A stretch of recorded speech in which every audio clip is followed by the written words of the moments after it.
সহজেই জান্নাতে যাওয়ার ব্যাপারে গত সপ্তাহে আমরা আলোচনা শুনতেছিলাম। 1 নম্বর আমি বলেছিলাম, যে ব্যক্তি নিজ গৃহে প্রবেশ করার সময় সালাম দিয়ে প্রবেশ করে তো আল্লাহ তাআলা তার দায়িত্বশীল।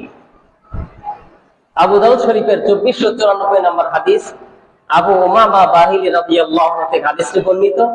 আবু উমামা বাহিলি রাদিয়াল্লাহু আনহু বলেন, রাসূল করিম সাল্লাল্লাহু আলাইহি ওয়াসাল্লাম বলেছেন, 3 ব্যক্তির দায়িত্বশীল আল্লাহ তাআলা নিজে হয়ে যায়।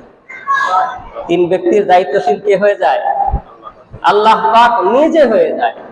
তার ভিতরে 1 নম্বর হলো ওই ব্যক্তি, যে ব্যক্তি মহান আল্লাহ তাআলার দ্বীন প্রতিষ্ঠার জন্য আল্লাহর রাস্তায় জিহাদের ভিতরে যায়, ওই ব্যক্তির দায়িত্বশীল আল্লাহ তাআলা নিজে হয়ে যায়।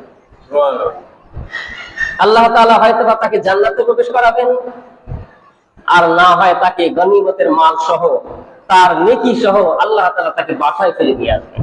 অর্থাৎ কোন ব্যক্তি আল্লাহ তাআলার দ্বীন প্রতিষ্ঠার জন্য জিহাদে চলে গেছেন, ওই ব্যক্তির দায়িত্বশীল এখন আল্লাহ তাআলা নিজে হয়ে যায়।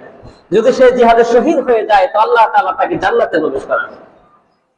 আর যদি শহীদ নাও হয়, তারপরেও সে গনিমতের মাল সহ, যুদ্ধে বিজয়ের পরে যে মাল সম্পত্তি পাওয়া যায় এগুলো যোদ্ধাদের মাঝে বন্টন করা হয়, ওই মালামাল সহ তার নেকি সহ সে বাসায় চলে আসে।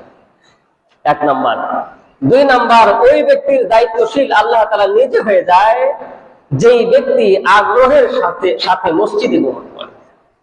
আগ্রহের সাথে 5 ওয়াক্ত নামাজে যে ব্যক্তি আগ্রহের সাথে আসে, খুশি মনে আসে, আল্লাহ তাআলা ওই ব্যক্তির দায়িত্বশীল আল্লাহ নিজে হয়ে যায়। ওই ব্যক্তিকেও আল্লাহ তাআলা মৃত্যুর পরে জান্নাতে প্রবেশ করাবে। 3 নম্বরে, ওই ব্যক্তির দায়িত্বশীল আল্লাহ তাআলা নিজে হয়ে যায় যেই ব্যক্তি যখন পরিবারে যায়, তার পরিবারের সদস্যের সাথে সাক্ষাৎ হওয়ার পরে যখন সালাম বিনিময় করে তো ওই ব্যক্তির দায়িত্বশীল আল্লাহ তাআলা নিজে হয়ে যায়। তাকেও আল্লাহ তাআলা মৃত্যুর পরে জান্নাতে প্রবেশ করাবে।